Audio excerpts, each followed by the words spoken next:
Hey guys, what's up? It is Friday, May 15th. It is prom. My daughter's getting ready downstairs. The last girl. Thank you. And so I just want to do a quick video to show you guys what I've finished and what I'm currently working on. I got some spinning to show you as well. So, for those of you who don't know me, my name is Juanita McCants. Or on call, she spins on Ravelry. She spins calm, well, not the dot, but she spins calm on Twitter. My allergies are killing me, so I'm gonna be rubbing my eyes. I'm sorry. And she spins LLC on Instagram, and my left eye is still twitching. And it's not a vitamin deficiency. My doctor didn't find any kind of mineral deficiencies or vitamin deficiencies. He said you just developed some weird tick. My eyes are fine, so sometimes it goes away, sometimes it doesn't. So, anyway, what am I currently working on? Right now, I'm working on a pair of fingerless gloves for my son. Start out with 40 stitches. Well, actually, I'll start out with 41. To join my circle, I do a slip one, pass a slip stitch over, and then I'll start my first row. I always get a nice, even edge that way where I do that at. So that's how I do my joins for items that I'm knitting in the round. The yarn is mystery yarn. I'm pretty sure it's Red Heart Super Saver. It's a softer version of Red Heart. Maybe it was already washed or something. But it came already bought up. It was some of the yarn I got from Peg's swap. She has like a swap every year at her house, and we bring stuff we don't want anymore, and somebody bought a bunch of Red Heart yarn, and I got that from the swap. So it's great for doing baby projects. It's great for doing stuff for somebody you know. He goes to at least 2 pair of fingerless gloves a year. He wears them every day. Every day. It's like a security blanket for him. So it's fine. I don't mind making them. So I started those today at lunch, and I should have those finished probably before the weekend is up. And then I'm going to start on something for me. I finished my husband's socks. They're drying. They're still wet. So, dun, dun, dun. So Ashley and everyone, thank you for the tips. They work very well. As far as pretending I'm knitting fingerless gloves and just keep going, do an afterthought heel. Kitchener stitch is easy, which I know I've done Kitchener before, and I like the process of doing a Kitchener. And so yeah, so I just gotta let these dry, and because they're not too big for his feet, so that's why I'm not drying them on sock blockers. I'm just gonna let them air dry. If it gets a little tight, that's fine, because he has big feet. He'll stretch them right back out. So that's that. What am I spinning right now on my wheel? I'm spinning this fiber. If you follow me on Instagram, you already know, because I post stuff on Instagram, and then it pulls the pictures from Instagram and posts them on my Facebook and my website. So this is the fiber. It's a yellow. It's called pumpkin spice. So it's a yellow to a reddish brown. I don't know why it's called pumpkin spice, but it is. The obligatory yarn. So it's made by Dizzy Lizzie's Hand Paints. I got this a year before last at Maryland Sheep and Wool, and I think I got it from the Mystic. What is it called? The Mystic something Tint. Mystic Farms or Mystic Fiber or something like that. They're like, when you first get into, like, those who've been to Maryland Sheep and Wool, when you get to the first intersection, you make a left, and it is the second or third tint, and it's on the left hand side. I usually get, like, when I want Shetland, and from there I usually get it from them too. But I didn't get any Shetland this year. So this is how much I have left to spin. I already took the braid and I pulled it apart into a little nest. And it's a, what was it, 4 ounce? Yeah, it's 4 ounces. So this is what it's looking like spun up. I'm spinning it on my Spinolution B, my favorite wheel. I have 2 wheels, Marjacroft. 2 traditional, well, not traditional, because the B is more of a modern wheel, and the modern Rose is too, but it's more decorative than the B. So my allergies are killing me, man. I'm telling you. So this is what it's looking like so far. Spun up.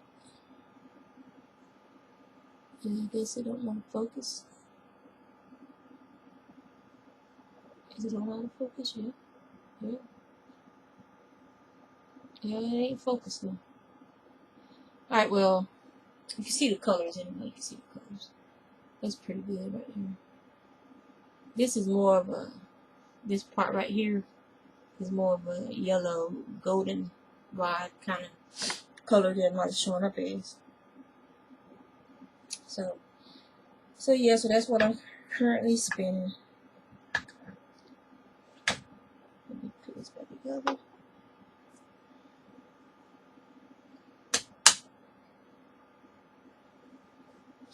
And I have my spinning wheel sitting right down here. It actually, if I have it on the other side of the desk, there's a shelf on this side of the desk, a drawer, you know, the thing you put your keyboard on. But I don't use it for that. And my keyboard is on top of the desk. This is how much yarn I had left over. My husband's socks. So I have enough to make another pair. Yeah. No, I don't know what I'm going to do with it, but I don't think I'll make no more socks with it. Alright, now my other yarn that I need to ply, I have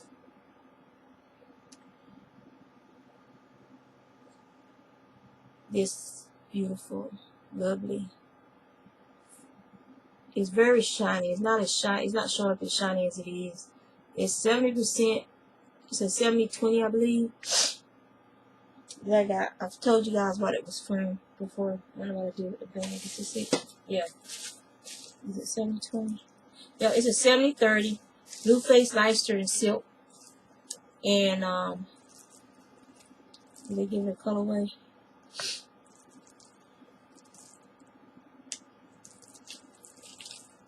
No, they didn't give it a colorway, but it's like coppers and golds, dark golds, like antique burnished. You know, it's very pretty.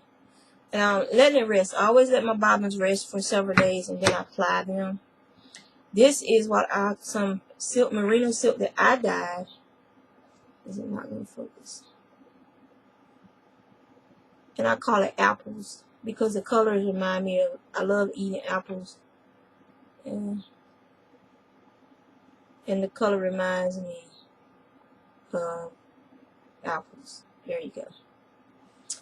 So, this is some fiber I dyed last year. So, it's merino silk. And it's an 80-20 merino silk. Okay. Other things that I've plied. It was already spun up. I just need to ply it. Alright, I'll show you guys. This stuff, this is off of my spindles. I only have one spindle now that has fiber on it. And it's this spindle. This is, that is from that Line brand Roving yarn. And like I said before, I told you guys about it. I just took the string, cut the strings off of it, and it's an acrylic. It spins fine. So, what I have here, you've seen this one before. This is a 3-ply, but all the yarn is spindle spun. And I plied on my spinning wheel on the B. And this is a Falkland. So this is a 200. The singles were, so it's 71.3 yards. So that's 71.3 yards right there of a 3-ply. And so here's the rest of the bobbins. I haven't done a yardage on these. So here's the rest that was on the spindles. So that was like 3 spindles. So it's like it's 2/3 more than the other one. So if I guesstimate it, I would say that it was probably about 200, maybe 200 more yards. Is this spindle spun?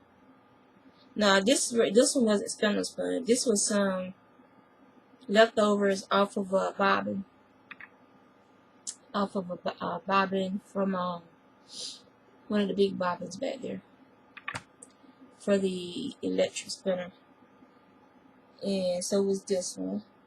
It was leftovers off the electric spinner bobbins. This is some churro from last year.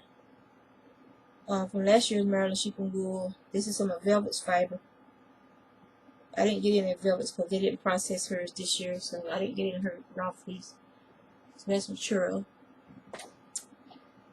And this is some merino.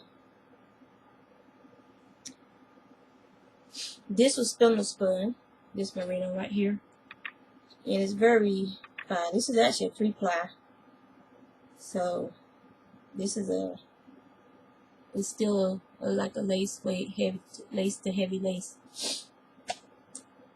The other one is once it's, because it's Falkland, it's going to bloom a little and it's going to poof up a little. So those are going to be sock yarn rates. And then these came off of one of the big bobbins for the Vesper. So, and these are all hand dyed by me or my husband, as the case may be. I think my husband might have died. This is Falkland. They haven't been finished, they haven't been washed. I wish y'all could feel how bouncy and squishy these are. This is probably gonna be a nice cable hat or something. I don't know yet, but it's I really am starting to like Falkland more and more and more. The more I work with it. Rambouillet is still my favorite though. So all these need to be processed, as in washed and wrapped and labeled. I have, like I said, I have a whole bin now of spinning that needs to be finished. And I know there's spinning upstairs also that needs to be finished. I just stored it. But I really enjoy the process of spinning. And that's why a lot of times if I sell it, I'll tell people you need to finish it. And as a knitter, you need to learn how to do that anyway, or a crocheter. You need to learn how to finish the wool in case you buy some like that. So it's not going to kill you. Take that extra step. And I sell that cheaper anyway because I haven't finished it. It gets sold cheaper for like $25 or something like that. Which, people are like, oh, that's a steal. Yes, it's a steal considering how much time I put into it. But for me, it's the process. I just want to get back some of the money so that I can buy more fiber and yarn. So it's not like a business for me because there's so many people out there doing this now. And like I said, for me, it's more therapy than anything else. And it's not like I'm lacking in professional or what's the word, commercial yarns. Okay. So that's really all. I think that's all I wanted to show you guys. Oh, I went to Joann's and they had a coupon. The stuff was already on sale, so it was on sale for half off. So that the coupon didn't apply. And I think they had like a 40% off your total purchase or something like that. So, but I got this. It's usually like $9.99. The Line Brand one or more. I got it for like $5 at Joann's. And the colorway is turquoise. It doesn't look real turquoise. It looks more like a baby blue, but it's not. It's actually turquoise. And I got this. It's a sport weight. I mean, I think it says it's a 4.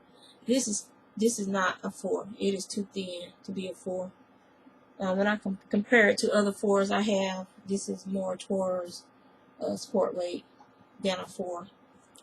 Maybe inside it's thicker. I'll see once I pull some out. But the outside, just from looking at all of it, it's very even. This is not a 4. This is more like the Karen Simply Soft. The shiny ones, Those are like sport weights yarn. So I got one of these, and I got two of this one. They were on sale for half off. And I like this colorway. It's very fun. I have a friend who's preggers. Congratulations again. You know who you are. And they don't want to know the sex of the baby. So I was looking for yarn, and I saw this yarn. And I was like, oh, that is some fun yarn. And so I'm going to make a blanket from this. I got 2 skeins of it. It's 447 yards each skein, so that should be plenty. And plus, this blue, this turquoise is in this, is almost the same color turquoise as in the other one. So I was like, if I need more, I can always like do a star blanket or something and alternate between these two sets. You know, I can do that. Anyway, oh, but that's blue. It's not blue. It's turquoise. Girls like turquoise. Boys like turquoise. So, and stop giving colors to sexes. That's ridiculous. A color is a color. It shouldn't belong to a man, or woman, or boy, or child. A color is a color. If you enjoy the color, you should be able to wear it just as much as anyone else. That's how I feel about that. Same thing with people. Colors is colors. Who gives a crap what color somebody is? It's a human being is a damn human being. Their color shouldn't matter. Just like the color of your shoes should not matter. That is pretty much it. Oh yeah, spinning. I didn't show y'all all of it. So, remember I showed you the Maryland Sheeping Wool yarn from my friend Amanda? I'm waiting to get the rest of it back from her, because she wants me to spin it all up, and then I'll apply it. But I've already spun. That's the blue. It's kind of like it's a purple. It's a purple. But when I look at it, it kind of makes me think of bluebells too. It's that purpley blue color kind of. So that's why it's showing up as blue. So these two and these two, and then once I get the other ones, I apply them. And it's 4 bobbins. I need to free up some bobbins. So that's what I'm doing. I've been spinning and enjoying it because I haven't had a chance to spin in a while. So yeah, really enjoying it. Excuse me. So, what's next after I finish spinning the pole work? After I finish spinning the pole work, the next image, because what I'm doing is, I have this bag down here, like I've done before. I have a bag, I fill it up with yarn, and what's on top gets spun next. So the next spin